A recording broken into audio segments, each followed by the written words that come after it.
So it's our first Friday interview ahead of the 24-25 season. How are you looking forward to tomorrow's game?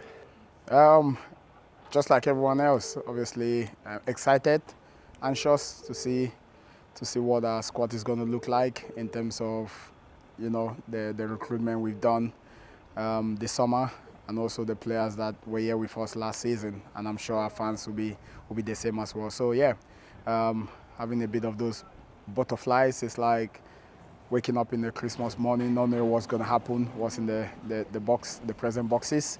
But again, it's a long season. But yeah, we're excited to get started. So you had them back in for 6 weeks now. Of course, that started off with the training, then you brought the matches into play during that 6-week period. How pleased are you from the progress you've seen from day one through to where we are now, about day 42, 43?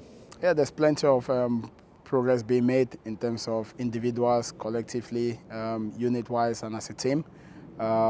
Let's not forget, players have been in different environments that we've recruited them, and I feel like there's a good balance within the squad in terms of where we was last season.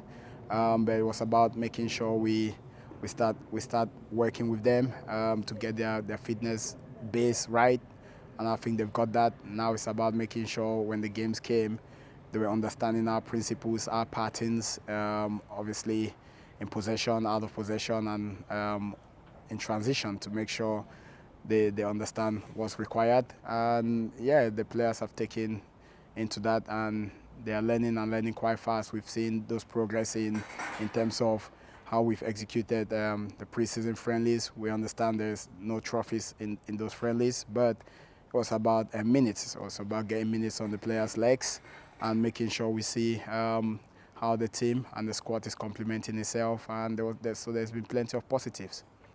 From your own personal perspective, obviously it's a second full season you're going into now. Have you set yourself any personal targets, or do you just roll with the punches as they come through during the season? Listen, football is a roller coaster. I've been in it as a player for many years, and also as a manager now, going into my second full season, like you said.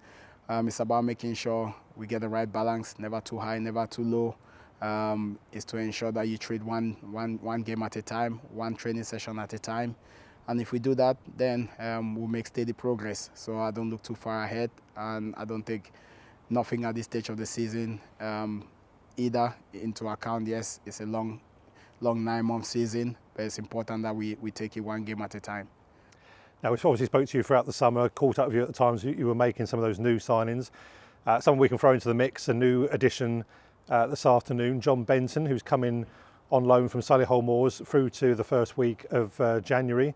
Tell us how that came about and how pleased you are to have him on your team. No, really excited to add John Benton to our squad. A fantastic player, knows this division really well, but in terms of his skills, the value that he's going to add onto our squad is going to be good for us. He's a player that is going to excite our supporters as well, and he's going to give us a good balance in our attacking option, but also is to ensure that as soon as we get that balance, but is to get the player understanding our ways of doing things at Manchester United Football Club. But he's someone that has been on our watch for a year now plus, and I'm so thrilled that we finally got him on board. It took a year, so sometimes it's about making sure, like I keep saying, if the opportunity comes to add value to our squad, then we'll do it, and the owners are in full backing of it. And director of football and the management team is always at work, head of recruitment and our scouting team is always out there working. And so we are delighted to have John Benton with us at Manchester United Football Club. Finally, your message to supporters. Hopefully a good few of them will be coming around the M25 tomorrow to get behind you on the opening game of the season. A few words for them? Again, listen, we can't wait to come out on our warm-up down at St. Albans. It's important that we see as many faces there as possible. Our supporters, you know how important you mean to us, to myself. Win, draw, lose, we are a community, and we're always going to be that way. It's the first game of the season. I'm sure you all are excited, and our players are excited to showcase their talent in front of you all. Again, It's been a fantastic season last year, and your support was tremendous. And I expect nothing less from you, our supporters, to ensure that you come out and make sure you give our boys the backing that they deserve. And you know they're going to be wearing the shirt this season with the utmost pride, and hopefully it's a positive result for us. George, as always, thanks for your time, and we'll catch up with you again after the game. Thank you.